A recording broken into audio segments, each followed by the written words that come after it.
we want, make sure for your roux, you have an all-purpose flour, vegetable oil, and please look at your recipe for your ingredient sizes. So your measurements are based on the number of people. So this is going to make like like 48 ounces, like almost a gallon of gumbo. So I'm reducing it to a third for demonstration purposes. Your vegetable stock, seafood stock, or a chicken stock is fine. Your chopped onion, bell pepper, when green bell pepper gives it, so make sure you have a cup of green bell pepper and then a cup of red bell pepper, which I substitute for the okra because I am using sassafras or gumbo phyllo to thicken the sauce. I'm using, make sure you grab your beer, your soy sauce. We have chopped celery.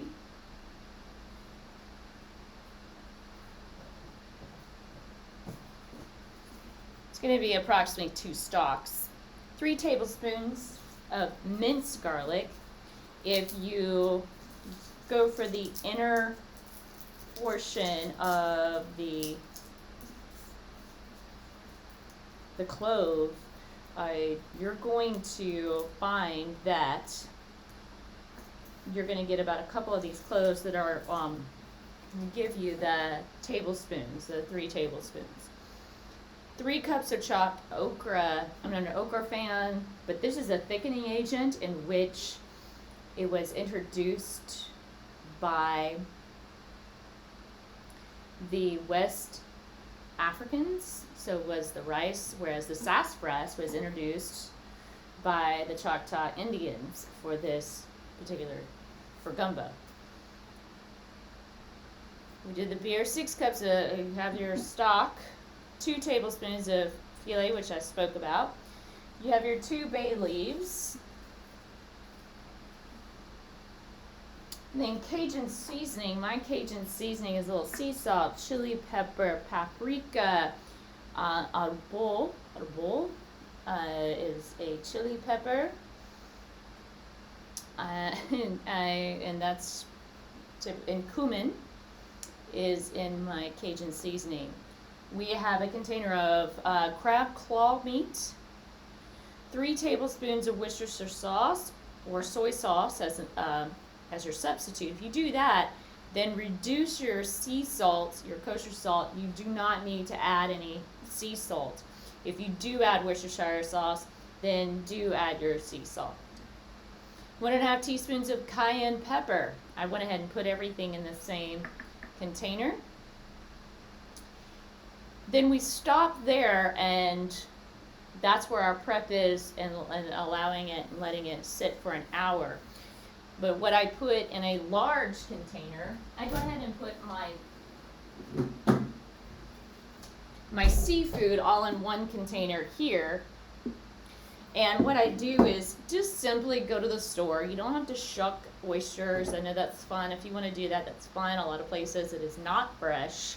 If you do not live on the East Coast, etc., you're not going to get a fresh oyster.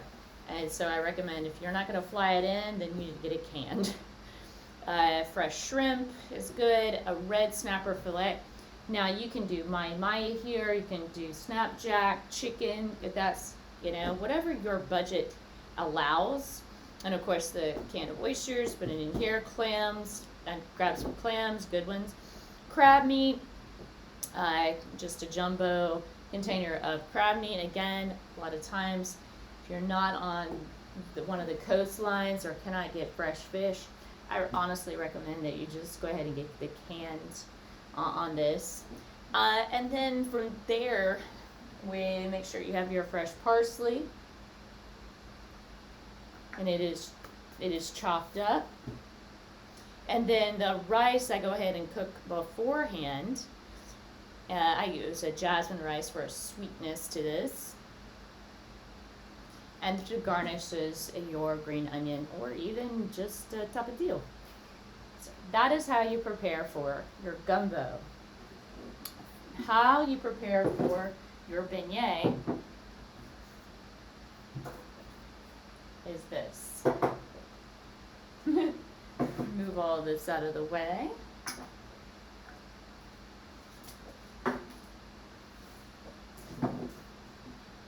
In here, I have what this recipe calls for.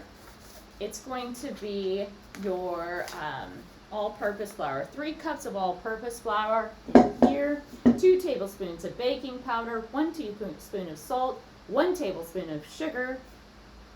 That's your dry. So just go ahead and put that into a bowl by itself. And I just put the egg into the bowl and set it aside.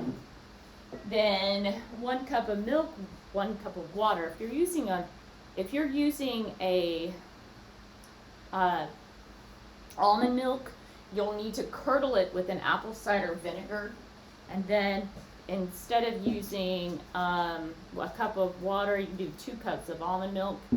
If you need to have a dairy-free beignet, and if you're gluten-free, it's the same ratio all the way down. And then of course your high point oil, or if you're going to air fry, pretty simple to air fry on that. For the seafood phyllo cups, now you have mayonnaise, cream cheese. I'm halving this recipe on this note. I have a shredded, what this is it's shredded crab meat and then cooked jumbo shrimp, and then I put them in a paper towel.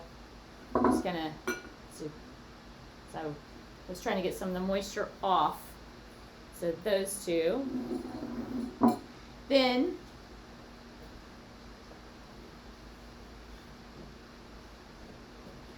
we have the Parmesan cheese and 1 cup of your Italian. With that, we have dill. You can use even dill pickle juice. It's fine if you do not have fresh dill or you can't get it at the store. Then our green onion, on this you can use a leek actually. So if you cannot find the green onion, then you can use a leek. And that's for that. Salt and pepper to taste. Instead of using butter, you can use a spray pan, like Pam, what have you. And then we have 12 phyllo sheets. Now with the phyllo sheets, what that is, now I made my own. And we want to make them very paper thin. The stores here do not carry them, so I have to create my own. So in this, I take a piece of paper, wax paper, if you will, and my phyllo, and I need to make it larger. So here, I cut the phyllo in 3 squares because I am going to make this larger. By doing so, just grab a rocks glass, roll it out, going from the center out.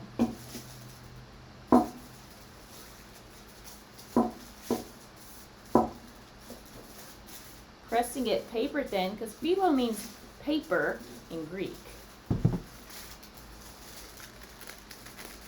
Making that a paper thin.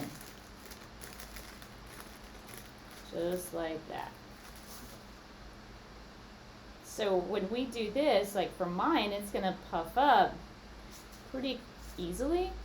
So I'm going to do 2 just like that to where we lay them across. If you have the phyllo sheet, it's going to be a little different,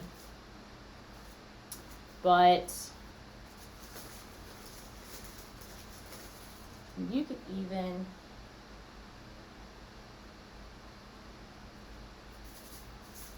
Take a little flour to that.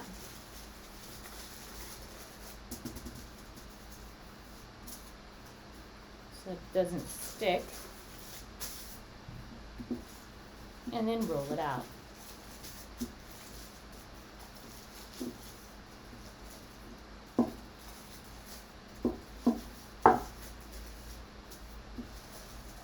Roll it from the center outward.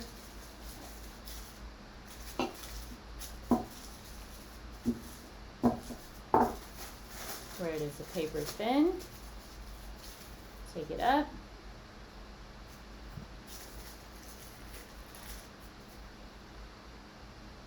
Stretch it, even if, because we want it to lay over. And what I use is a silicone piece, muffin tins, and they're sprayed. And then I just lay it in there, kind of stretch it out, lay it across, and then I'll do 2 of these from scratch. When you do them, if you have the very, very paper thin phyllo sheets, then you'll use 6 spraying, and you'll spray it. Make sure that it stretches as you press in, that it lays over the edge, and that's how we'll prep that. There you go. There is your information. Look forward to you in the New Orleans experience.